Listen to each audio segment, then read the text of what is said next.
ஓம் நம சிவாய. வணக்கம். நான் ஜோதிடர் மகேஷ்ஜி பேசுகிறேன். பூர்வீகத்தில் இருக்க விடாமல் செய்யும் சூரியன் கேது சேர்க்கை. இந்த பதிவில் நான் ரொம்ப ஒரு முக்கியமான விஷயத்த சொல்லியிருக்கேன். இந்த பதிவில் நான் சொல்லியிருக்கிற விஷயத்தை நீங்கள் கேட்டிங்கன்னா நிறைய விஷயங்கள் உங்களுக்கு சரியாகக்கூடிய நிலைமை இருக்கும். ஏன்னா அவ்வளவு விஷயம் இந்த பதிவில் நான் சொல்லியிருக்கேன். இந்த சூரியன் கேது சேர்க்கை ஒரு ஜாதகத்தில் எங்கே இருந்தாலும், இப்போ சூரியனும் கேதுவும் ஒரே கட்டத்தில் எந்த ராசியில் இருந்தாலும் அது சூரியன் கேது சேர்க்கைன்னு எடுத்துக்கலாம். அதே போல் லக்னத்துக்கு, நீங்கள் பிறந்த லக்னத்துக்கு 5ஆம் இடத்துல கேது மட்டும் இருந்தாலும் அது சூரியன் கேது சேர்க்கை மாதிரி தான். அந்த மாதிரி இருக்கவங்களுக்கு இந்த பதிவில் நான் சொல்லியிருக்கிற விஷயம் ரொம்ப நல்ல பலனை தரக்கூடியது, ரொம்ப உபயோகமாக உள்ளக்கூடிய விஷயங்கள். இப்போ ஒருத்தருக்கு பார்த்திங்கன்னா லைஃப்பில் எப்போவுமே பிரச்சனையாக இருப்பாங்க, பல பிரச்சனையாக இருப்பாங்க. அதுக்காக பல பேர்கிட்ட ஜாதகம் பார்ப்பாங்க. மிக பெரிய எக்ஸ்பீரியன்ஸான ஜோதிடர்கிட்டலாம் போய் ஜாதகம் பார்ப்பாங்க. அவங்களுக்கு ஜாதகம் பார்க்குறதே ஒரு முக்கிய வேலையாகவே இருக்கும். ஏன்னா அந்தளவுக்கு பாதிப்பை லைஃப்பில் கொடுத்துட்டே இருக்கும். அதே போல் ஜாதகம் பார்க்குற இடத்துலலாம் சொல்கிற பரிகாரத்துக்கெல்லாம் எவ்வளோ செலவானாலும் எல்லா செலவையும் பண்ணுவாங்க, அந்த பரிகாரத்தையும் சிறப்பாக செஞ்சு முடிப்பாங்க. அதே போல் அந்த ஜோதிடத்தில் சொன்ன விஷயங்கள் ஏதாவது தான தர்மம் இருந்தால் அதையும் செய்வாங்க. என்ன தான் செஞ்சு பார்த்தாலும் இவங்களுடைய கஷ்டங்கள் மட்டும், இவங்களுடைய எதிர்பார்ப்பு மட்டும் நடக்காது. ஏன்னா கஷ்டங்கள் தொடர்ந்துக்கிட்டே இருக்கும், எதிர்பார்ப்புகள் எல்லாமே ஃபெயிலியர் ஆகிட்டே இருக்கும். என்னன்னே இவங்களுக்கு புரியாது. சில பேர் இது பித்ரு தோஷமாக இருக்கும், கர்ம தோஷம், இதுக்காக பல அந்த பித்ரு தோஷத்தெல்லாம் சரி பண்ணிடுங்க, அதுக்கு பல விஷயங்கள் சொல்லுவாங்க. அதெல்லாம் நீங்கள் பண்ணிக்கலாம். ஏன்னா அதை பற்றி நான் எதுவும் பேசக்கூடாது. ஏன்னா அது செஞ்சிருக்கையில் அது ஒரு நல்ல விஷயமாக தான் இருக்கும். ஏன்னா இந்த பதிவை கேட்குறது கூட உங்களுக்கு வாய்ப்பு கொடுத்துருக்கோம். எதுவுமே ஒரு பரிகாரமோ இல்லை நீங்கள் செய்கிற வழிபாடுக்கு பலன் இல்லாமல் இருக்காது, எல்லாத்துக்குமே பலன் இருக்குது. அது வெவ்வேறு விதத்தில் உங்களுக்கு சில நன்மைகளை செஞ்சுட்டு தான் இருக்கும்.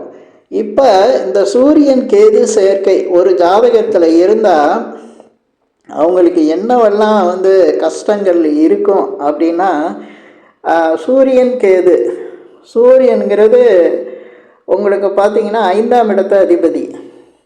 கேது உங்களுக்கு தெரியும், நீங்கள் இந்த பிறவியில் எந்த வித, அதாவது நல்லது கெட்டதை அனுபவிக்க விடுறதுக்கு உங்களுக்கு அதுக்கு தகுதி இருந்தால் தான் விடுவார், இல்லைன்னா விடமாட்டார். அதை பிடிச்சு வைக்கக்கூடிய சக்தி கேது பகவானுக்கு இருக்கும்.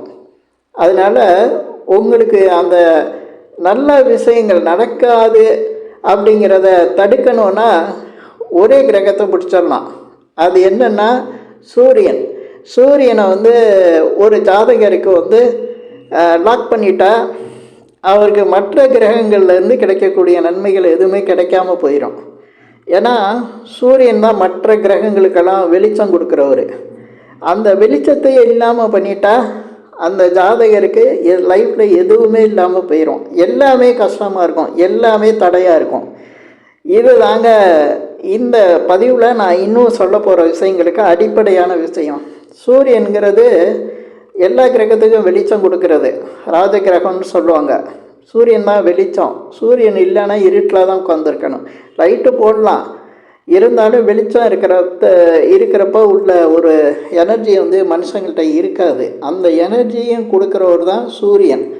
இப்போ இந்த சூரியன் கேது சேர்க்கை இருந்துச்சுன்னா, சூரியன்னா ஒரு கௌரவம்னு சொல்லுவாங்க. முதல்ல இந்த கௌரவத்தை ஒன்றும் இல்லாமல் பண்ணும், கௌரவமே இல்லாமல் பண்ணும், கௌரவத்தை தடுக்கும். அதுக்கு ஏதாவது கௌரவத்தை தடுக்கணும்னா ஏதாவது ஒரு அவமானத்தை ஏற்படுத்தி விடும். அது எந்த வகையிலையும் நடக்கும். இப்போ பண விஷயங்கள்லையோ இல்லை மற்ற ஆளுங்கள்கிட்ட கௌரவ குறைச்சல் ஏற்படுற அளவுக்கு ஏதாவது ஒரு சம்பவமோ ஏதோ ஒரு நிகழ்வு நடந்து கௌரவ குறைச்சலை உண்டாக்கும். அதே போல் சூரியனுங்கிறது வந்து 5ஆம் இடத்துக்கு இருக்கிறதுனால அது வந்து குழந்தைய சொல்லக்கூடியது. சிலருக்கு திருமணம் ஆகி குழந்தை இல்லாமல் போயிடும். 5ஆம் இடங்கிறது கல்வியை சொல்லக்கூடியது. அந்த கல்வியை முழுமையாக அடைய விடாமல் செஞ்சிடும். நான் சொல்கிறது சூரியன் கேது மட்டும் இல்லை, 5ஆம் இடத்துல கேது இருந்தாலும் அதையும் சேர்த்து ஞாபகம் பண்ணிவிட்டு நீங்கள் இந்த பதிவை பாருங்கள், உங்களுக்கு தெரியும். அதனால் என்ன நடக்கும் அப்படின்னா கல்வி இல்லாமல் பண்ணிடும்.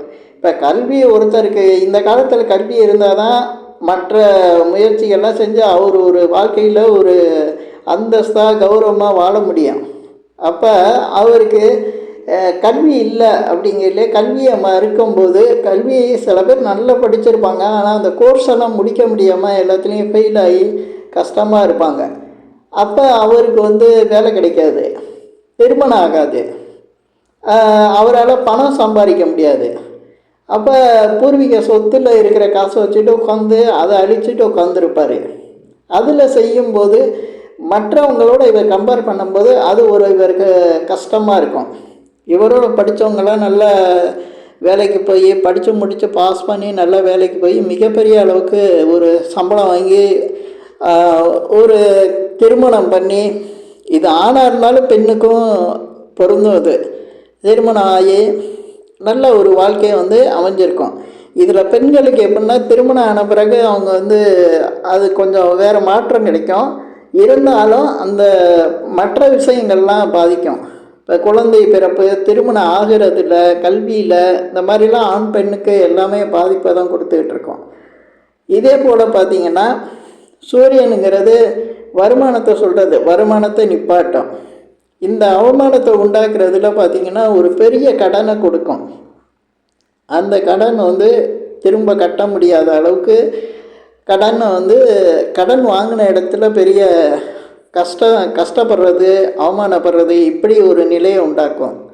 இதெல்லாம் வந்து இது அடிப்படை விஷயம்லாம் நடந்துக்கிட்டு இருக்கப்போ என்ன நினைப்பாங்கன்னா, மற்ற கிரகங்களெல்லாம் ஆராய்ச்சி பண்ணுவாங்க, கோச்சார ரீதியாக கிரகங்கள் எப்படி இருக்குன்னு பார்ப்பாங்க, திசா புத்தி என்ன இருக்குன்னு பார்ப்பாங்க. இதில் இந்த சூரியன் கேது சேர்க்கை இருந்ததுன்னா திசா புத்தி வரும்போது பாதிப்புகள் அதிகமாக இருக்கும். ஆனால் திசா புத்தி இல்லாத போதும் இவருடைய வாழ்க்கை நிலையை மாற்றக்கூடிய சக்தி இருக்கும். அதே போல் கோச்சார ரீதியாக என்னதான் கிரகங்கள் சாதகமாக இருந்தாலும் இவருக்கு அது சாதகமாக இல்லாமல் நல்ல பலன்கள் கொடுக்காமல் இருக்கும்.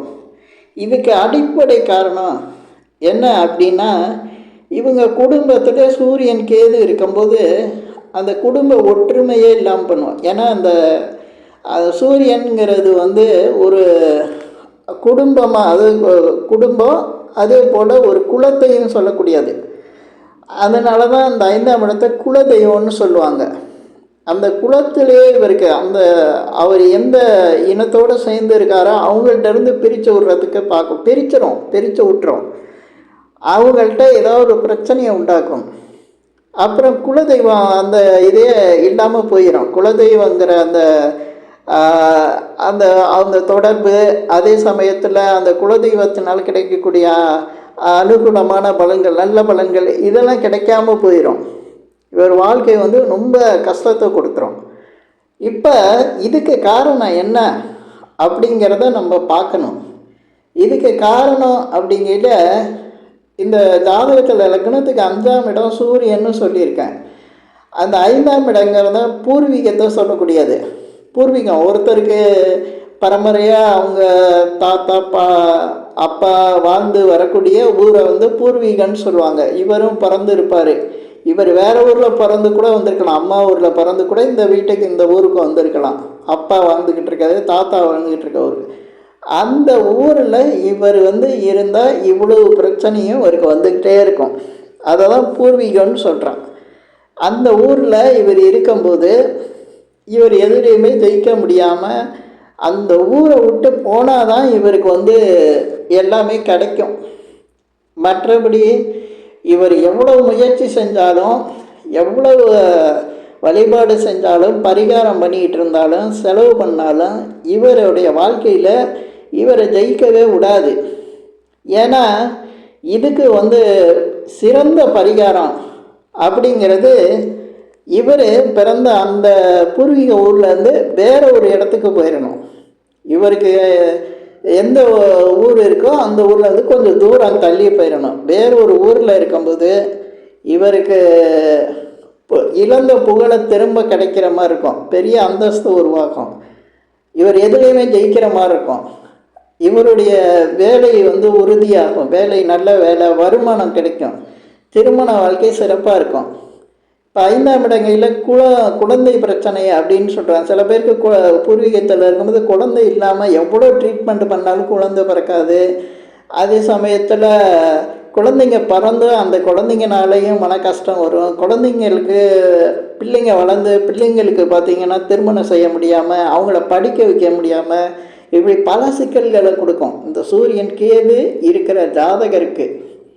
இது தெரிஞ்சுக்கிட்டு அவர் பிறந்த ஊர்லேருந்து, பிறந்த ஊர்னு சொல்கிறதோட பூர்வீக ஊர்னு சொல்லணும், பூர்வீக ஊர்லேருந்து அவர் விலகி வேறு ஒரு ஊரில் போய் இருந்தாருன்னா தான் இவருக்கு இந்த சூரியன் கேது இணைப்பு. அதே போல் 5ல் கேது.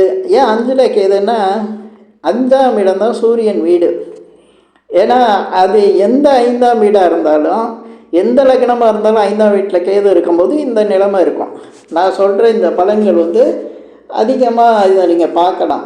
ஏன்னா 5ல் கேது அப்படிங்கிற போயில 5ஆம் இடத்தை அது பாதிக்க செய்யுது. நிறைய பேர் 5ல் கேது இருக்கவங்கெல்லாம் பார்த்திங்கன்னா வாழ்க்கையில் எதையாவது மிகப்பெரிய அளவுக்கு ஒரு ஏமாற்றம், எதிர்பார்ப்புகள் நிறைவேறாமல் போகிறது, கஷ்டங்கள், தோல்வி, இதனால் ஆன்மீகத்துக்கு போவாங்க. ஆன்மீகத்தில் போய் நம்ம இருந்தால் நல்லா வந்துடுவோன்ட்டு அதிகம் கோயில்களுக்கு போகிறது, எப்போவுமே ஒரு ஆன்மீக தோற்றத்துடன் அப்படியே இருக்கிறது, இப்படி பேச ஆரம்பிச்சிடுவாங்க. ஆனால் அவங்க பேசிக்கே புரிஞ்சிக்க மாட்டாங்க. இப்போ 5ல் இருந்தால் தானே அவங்களுக்கு அந்த பிரச்சனையை பாதிக்க செய்ய முடியும். 5ஐயே மாற்றிட்டா அந்த ஜாதகர் 5ல் இல்லை, 6ஆம் வீடான எங்காவது ஒரு ஊருக்கு போயிடுவார், 7ஆம் வீடான இன்னொரு ஊருக்கு போயிடுவார், 8 இப்படி இல்லை 12ஆம் ஊர் ரொம்ப தூரம் வெளிநாடு போயிடுறாரு, 9ஆம் வீடையும் வெளிநாடு தான். இப்படி இந்த வெளிநாடோ அல்லது வெளி ஊரோ அல்லது வெளி மாநிலமோ இப்படி போயிட்டா 5ங்கிறது கேது அங்கே தான் பண்ண முடியும். 6ல் 7ல் 12ல் 9ல் பாதிக்க செய்ய முடியாது. இது ஜாதகத்தோட மிகப்பெரிய நுணுக்கம். இந்த நுட்பமான விஷயத்தை சொல்லாமல் செய்யாமல் 5ஆம் இடத்தை வச்சு வாழ்க்கையில் வர பல பாதிப்புகளுக்கு போய் பரிகாரம், வழிபாடு இதெல்லாம் செஞ்சு பார்த்து தோல்வி அடைஞ்சிருவாங்க. கடைசியில் எல்லாமே தோல்வி அப்படிங்கிற மாதிரி. இப்போ 5ஆம் இடங்கிறது பார்த்திங்கன்னா பெரும்பாலும் பண விஷயங்கள்லாம் ரொம்ப முக்கியத்துவமாக இருக்கும். ஏன்னா இந்த ஷேர் மார்க்கெட்லாம் இதில் நிறைய ஷேர் மார்க்கெட்டில் இழப்பு வரவங்களுக்கு பார்த்திங்கன்னா அவங்க பூர்வீக ஊரில் இருக்கும்போது இந்த மாதிரி ஷேர் மார்க்கெட்லலாம் ஈடுபடுறதுக்கு வாய்ப்பு கிடைக்கும். அவங்களுக்கு கடன்லாம் வாங்கி நிறைய பேருக்கு இந்த மாதிரி செஞ்சு பண்ணி அதில் பெரிய லாஸ் ஆவாங்க. இது சூரியன் கேது இருக்கும்போது இந்த அமைப்பு வரும். அந்த மாதிரி சொந்த ஊரில் இருந்துக்கிட்டு இந்த மாதிரி ஒரு ரிஸ்க்கான பண விஷயங்கள்லாம் எடுக்கிறது ரொம்ப தவறான விஷயமாக போயிடும், பெரிய பாதிப்பை கொடுக்கும். அதனால இவங்க ஒரு பெரிய மாற்றம் அடையணும், இந்த பாதிப்புலேருந்து குறையணும் அப்படின்னா பரிகாரமே தான். அவங்க 5ஆம் கட்டத்தில் அந்த 12 கட்டத்தில் 5ஆம் கட்டத்தை தவிர, 5ஆம் கட்டங்கிறது நீங்கள் இருக்கிற அந்த பூர்வீக ஊருக்கு பேர் தான் 5வது இடம். அதை தவிர 6ஆம் இடமோ 7ஆம் இடமோ 9ஆம் இடம் 12ஆம் இடம் 8ஆம் இடம் எங்கே போனாலும் உங்களை பாதிக்க செய்யாது. நீங்கள் பூர்வீகத்தில் இழந்ததெல்லாம் அங்கே போய் மீட்டுருவீங்க. அதுக்கு மற்ற கிரகங்கள் உங்களுக்கு துணையாக இருந்ததுன்னா கண்டிப்பாக உங்களுக்கு அந்த மாற்றம் வாழ்க்கையில் வந்துடும். இப்போ இந்த பதிவில் நான் சொன்ன விஷயங்கள் கொஞ்சம் தான், இன்னும் நிறைய இருக்குது. அது பதிவு பெருசாக போயிட்டே இருக்கும். இது நான் கரெக்டாக சொல்லியிருக்கேன். இந்த விஷயத்தை புரிஞ்சாலே போதும், பல விஷயங்களை சரி பண்ணலாம். ஏன்னா சில பேருக்கு திருமணம் ஆகலை, எனக்கு வருமானமே இல்லை, வாழ்க்கையில் கஷ்டமாக தான் பட்டுக்கிட்டு இருக்கேன், பல தொல்லைகள் இருக்குது, கடன் இருக்குது அப்படின்னு பேசிகிட்டு இருப்பாங்க. அதெல்லாம் பேசுகிறதோட இந்த மாதிரி ஜாதகம் பார்த்து இதுக்கு நான் பரிகாரமே சொல்லிட்டேன். இருந்தாலும் பல விஷயங்கள் இருக்குன்னா நுணுக்கமான விஷயங்கள்லாம் இருக்குது. எந்த ஏதோ போய் எப்படி தொடணும் அப்படிங்கிற விஷயங்கள்லாம் இருக்குது. அந்த மாதிரிலாம் நம்ம சுய ஜாதகத்தை வச்சு தான் பேச முடியும். அதனால் இந்த பதிவில் நான் இப்போ சொன்ன விஷயங்கள் உங்களுக்கு பிடிச்சிருந்தா ஷேர் பண்ணுங்கள், லைக் பண்ணுங்கள். அதே போல் இந்த சேனலுக்கு சப்ஸ்கிரைப் பண்ணுங்கள். என்கிட்ட ஜாதகம் பார்க்கணுன்னா மட்டும் கீழே இருக்க என் நம்பருக்கு கால் பண்ணுங்கள். நன்றி, வணக்கம்.